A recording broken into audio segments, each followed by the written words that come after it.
tarde, meu nome é Isabela, o doutor Fernando já falou. Bom ver que só tem praticamente nada contra os homens, mas é muito bom ver uma UTI cheia de mulher, né? Acho que a gente cada vez mais está ganhando espaço. Então, hoje eu vou falar sobre pós-operatório de alto risco e o que a gente intensivista precisa saber. Então, eu trouxe 3 casos para vocês pensarem. Primeiro é uma paciente de 45 anos que tem diabetes mellitus e que a cirurgia proposta para ela é uma GDP. O segundo paciente é um homem, tem 40 anos, de base ele é hipertenso e vai fazer uma derivação biaortofemoral. Todas seletivas. E a terceira é uma paciente de 80 anos, tem doença renal crônica, IAM, já teve IAM prévia, hipertensa, dislipidêmica, tem diabetes e vai fazer uma esterectomia por vídeo. Só tem uma vaga na UTI. O que vocês vão fazer? Qual paciente vocês consideram como alto risco? E por quê? E o que é um paciente de alto risco?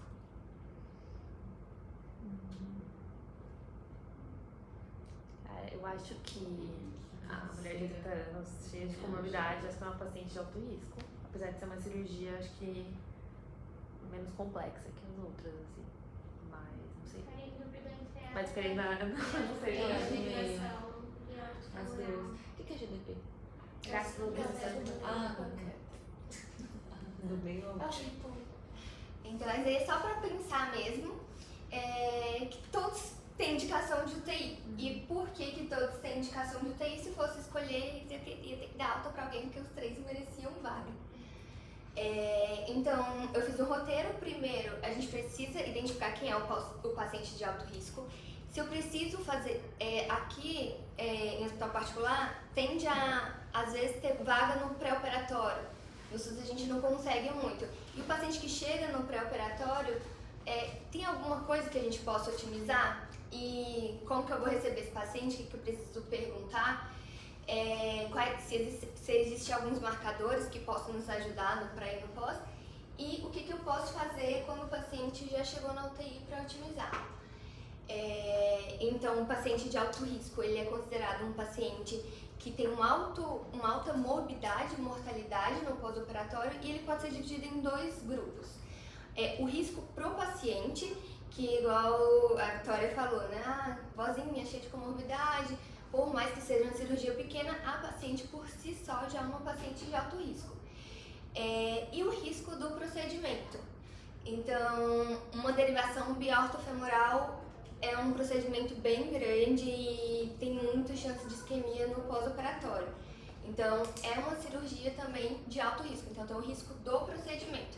E, estatisticamente, eles classificam isso como um risco maior que 5% do paciente ir a óbito pelas comorbidades dele e pelo procedimento em si. Então, mas só de bater o olho dá pra você ver quem é mais ou menos de alto risco. E existe uma percepção diferente pelas equipes de quem é alto risco. Então, para o paciente, ele só quer sair vivo da cirurgia, né? Ele não pensa muito em como vai ser o depois. A família também quer saber se a paciente vai sair bem. A enfermeira vai querer saber de bundles de infecção, então ela vai olhar mais para essa parte infecciosa, de prevenção. E o cirurgião quer que a cirurgia dele seja um sucesso, ou seja, o paciente sai vivo da cirurgia, nem sempre da melhor forma. E o anestesista também quer que o paciente sobreviva à cirurgia para não ser nenhum problema dele, e uma sobrevida aí que sobreviva nos próximos 30 dias, que a mortalidade pode ser devido a esse peri-intraoperatório. E o intensivista, que também quer que o paciente sobreviva e também quer que o paciente saia da UTI, não fique agarrado. E do ponto de vista de gestão, o pessoal do hospital quer o paciente que fique pouco tempo na UTI, vá de alta rápido e gaste menos tempo nessa internação. Então, o paciente vai ficar crônico, dependente, reabilitando, é mais custo. Então, são percepções diferentes em relação ao risco do paciente. E no pré-operatório, o que a gente precisa saber? não é a gente que faz essa classificação do ASE, que é uma classificação bem antiga, de 1940, mas que ela acabou ficando porque é fácil de aplicar. Então, vai de asa 1 até 4 e E é paciente com emergência cirúrgica, que todo mundo que vai na emergência, é operado de emergência, vai ser um paciente com maior alto risco. Então, 1 é uma asa saudável e aí, do 2 em diante vai aumentando as limitações e as comorbidades. Então, o paciente asa 3, você já tem que ficar assim, quando o anestesista passar o caso, com o olho um pouco mais aberto. E existe uma classificação que ela chama PEPOSON. É uma classificação um pouco usada, eu nunca tinha ouvido falar e não tinha usado, só porque eu li os artigos para preparar a aula. Então, perguntei até para o pessoal da anestesia, eles também não usam tanto, mas é a única classificação que tem todo score tem uma diferença entre observadores em relação a Vitória vai ter a mesma classificação que a Carol. Então, tem maior relação com desfecho e entre observadores. Então, o que ela avalia? É uma avaliação complexa. Esse arranjo tem 18 características, vai comorbidades, vai tipo de cirurgia seletiva, se é de urgência, e tem coisas do intraoperatório. Por isso que ela tem essa parte boa, porque vê se o paciente sangrou, se recebeu sangue, se estabilizou, se contaminou a cavidade. Então, é um score aí só para saber que existe. E daí, como que eu posso otimizar esse meu paciente no pré-operatório? Então, várias coisas já foram estudadas, só que um dos marcadores que tem melhor correlação com redução da mortalidade é o estudo do beta-bloqueador, para cirurgia vascular e para cirurgia de grande porte. Eles avaliaram o bisoprolol e o atenolol. Esse primeiro estudo, do New England, de 1996, vocês vão ver que nas referências que eu coloquei que todos os estudos, os maiores estudos assim, de pós-operatório são antigos, os melhores são realmente os antigos. Então, eles avaliaram, fizeram administrar atenolol para os pacientes antes da cirurgia, um tempo bem antes, 2, 3 meses mais ou menos, e o paciente continuava usando no pós-operatório. E viram que os pacientes beta-bloqueados, que usaram atenolol profilático e foram submetidos à cirurgia vascular, eles tiveram uma menor mortalidade. E esse benefício ele se estendeu por 2 anos. Depois, eles avaliaram o bisoprolol durante o perioperatório também, em pacientes que tinham um eco com isquemia miocárdica quando fazia o estresse com dobutamina.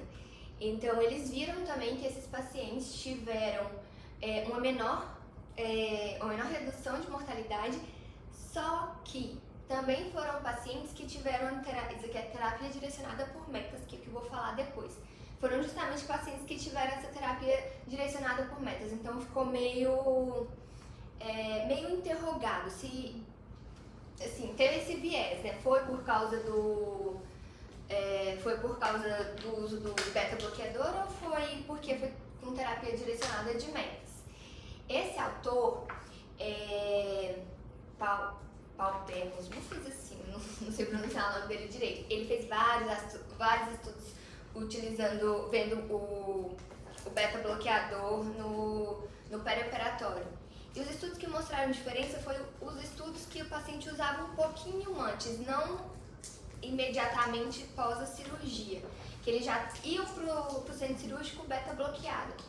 E tem algumas controvérsias nesses estudos desse autor, que é a parte que eu mais gosto de saber, são as fofocas dos estudos, porque ajuda a gravar. Então, esse autor, nos primeiros estudos, ele manipulava os dados. E um hospital que é super famoso, que é o Erasme, começou a pedir uma revisão. Por briga de egos entre autores, e aí viram que ele manipulava alguns dados. Aí pediram queda da diretriz, mas acabou que ficou estabelecido que o beta-bloqueador ajuda no pós-operatório. E em relação a marcadores, o que a gente tem que pode ajudar? A troponina, tanto no pré quanto no pós-operatório, e às vezes tem pacientes, igual por exemplo aquela paciente de esterectomia, que ela vai vir pra UTI só pra gente realmente seriar marcador, fazer eletro, e isso pode fazer muita diferença pra ela. Eu tive um caso desse, que foi num hospital particular que teoricamente a UTI fica de retaguarda, e eles não querem que ninguém interne na UTI, porque significa que a cirurgia foi ruim, né? E tinha uma paciente exatamente desse jeito, só que ela estava já num ponto anginando e parando. Ou seja, era uma paciente que se ela tivesse ido para UTI desde o comecinho, talvez isso não tivesse acontecido. E os estudos mostram que a troponina, ela vai positivar antes nesses pacientes, mesmo antes de ter dor torácica ou de ter alteração no eletro. E às vezes a alteração do eletro pode ser muito inespecífica, só alteração de repolarização, então é o que vai chamar a atenção. Eu nunca pedi, não sei se aqui vocês usam, mas também alguns estudos mostram que o BNP antes da cirurgia e pós a cirurgia determina pacientes que têm mais risco de fazer isquemia. Tem uma correlação aí positiva e os estudos mostraram um benefício de solicitar no pré-operatório e no pós-operatório imediato. De rotina que a gente faz mesmo a troponina em eletro e vem aquele combo da cirurgia, primeiro, segundo, terceiro PO, eletro e troponina. Mas aí é um conhecimento a mais que talvez mude algumas coisas. Então chegou o meu paciente na UTI, que eu preciso perguntar quando chega. Primeiro vai ter a parte do cirurgião e depois a parte do anestesista. E na parte da cirurgia você precisa saber a idade do paciente, as comorbidades. Às vezes isso o anestesista passa melhor, mas fica meio que pros dois. Então, a idade, comorbidades, qual foi o tipo de cirurgia, se foi letiva, se foi de urgência, se teve alguma complicação, quais foram os detalhes, se tem dreno, onde o dreno sai, especificamente, porque se o paciente começar a ter alto débito do dreno, você precisa saber o que está acontecendo ali dentro. Então, essa parte do dreno é importante. Se houve complicação e qual é a programação do paciente? Posso liberar a dieta quando bem acordado?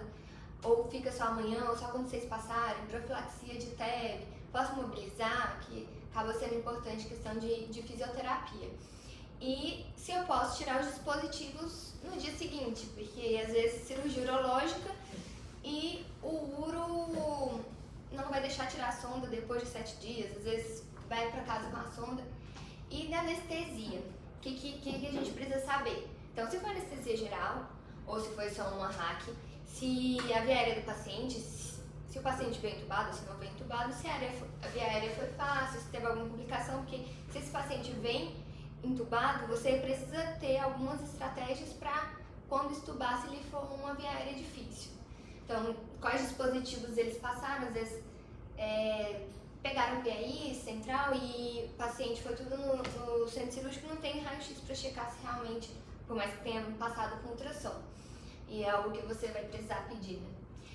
Qual medicação veio recebendo, se está sedado, se está com droga vasoativa, o que foi feito, quanto de volume ele recebeu, foram 3 litros de cristalóide, mais 1 litro de colóide, precisou usar droga, nem um araminzinho assim no elevador, e se recebeu sangue, por que recebeu sangue, qual era o HB da entrada, qual foi o HB da saída, quanto que ele urinou, e se tem uma previsão de mais ou menos um balanço estimado. Por quê? Por exemplo, a gastroadenopatrectomia é uma cirurgia muito grande e a cavidade fica muito tempo aberta. Então, o paciente, pode ser que ele tenha feito 4 litros no intraoperatório. Pode ser que o paciente ainda cheio precisando de volume. Então, só para você ter mais ou menos um direcionamento e saber o porte da cirurgia ajuda isso. E vocês viram que eu coloquei nos dois perguntando se houve complicação. Por quê? Nem sempre o cirurgião fala e o anestesista que vai falar a verdade. Ou vice-versa. Então, é sempre bom confirmar e ver a descrição cirúrgica. Então, esse é o roteiro básico de quando o paciente chega. E aí chegou pra gente na UTI, né? O que a gente precisa fazer? Então, tem alguns estudos que depois eu vou colocar eles por ordem, do que eles começaram a estudar. Então, antes o paciente chegava e todo mundo fazia o que queria, da cabeça. E depois eles começaram a falar, e se a gente direcionar as nossas metas? Eu preciso ter tanto de débito cardíaco, preciso ter uma DO2 de tanto, então eu preciso otimizar esse meu paciente já no intraoperatório ou no pré-operatório. Então, esse artigo foi de 1999, ele foi o primeiro grande artigo com terapia direcionada de metas, e foram em pacientes, né, de pós-operatório de alto risco que eles otimizavam o débito cardíaco, queriam mais ou menos uma DO2 maior que 600, e aí faziam fluido inotrópico, aumentava o oxigênio, transfundia, tentava fazer de tudo para fazer uma DO2 supramáxima. E daí que eles observaram? Uma redução de mortalidade. Mas, vou mostrar aqui, né, a diferença dos grupos.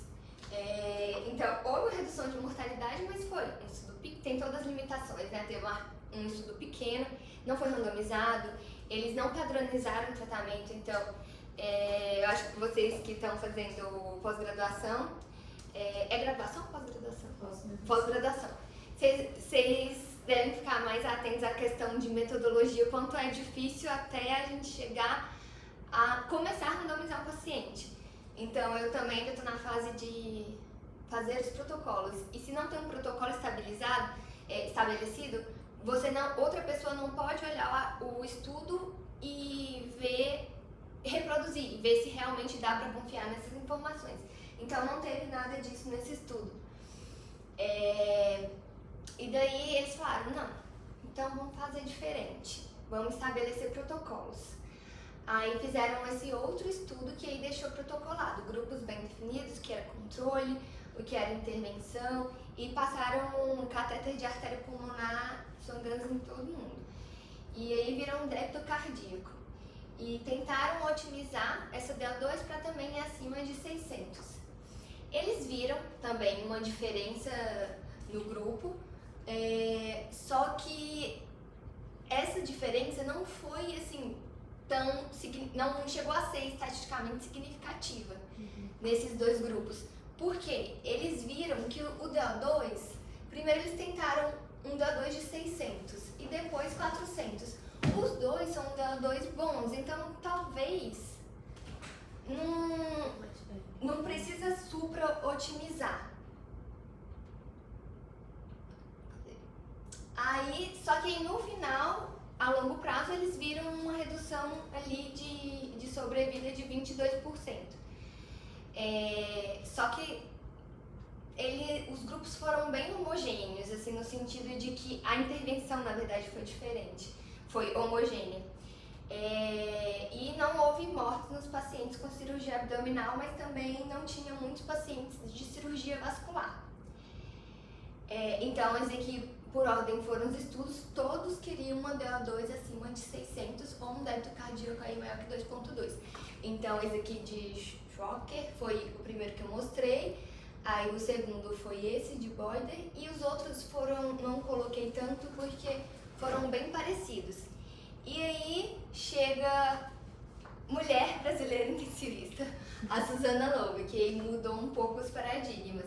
Ela também queria DO2 acima de 600, então esse primeiro artigo dela foi de 2003 e foi um estudo pequeno, e ela tentou mostrar a diferença entre os pacientes que recebiam. Primeiro ela pegou os pacientes para otimizar o DO2 já no intraoperatório. Então ela fazia fluido e dobutamina para manter o débito cardíaco acima, então a diferença dela era essa. Só que aí houve uma diferença tão significativa de quem recebeu, estava recebendo a terapia mais direcionada, que precisou interromper o estudo. Então, com 16 ou 19 pacientes, mais ou menos, o estudo foi interrompido pelo aumento de mortalidade no grupo controle.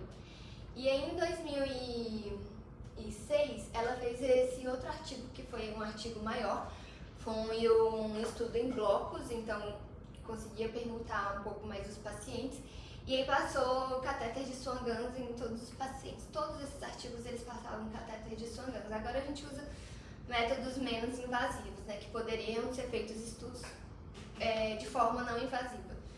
Então, era dividido em 2 grupos. Um grupo que só recebia volume e um grupo que recebia volume e dobutamina.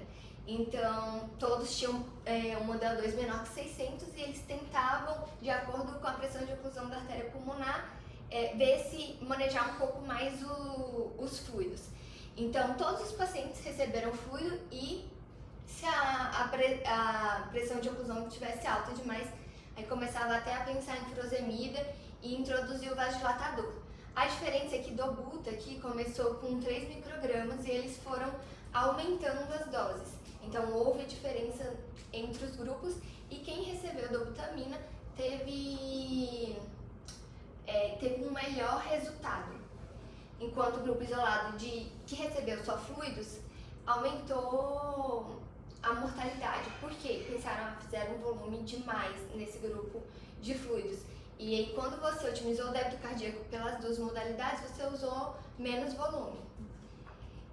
Aí depois disso houveram outros estudos que também houve mais essa tendência de menos é mais, menos volume, menos complicações no pós-operatório.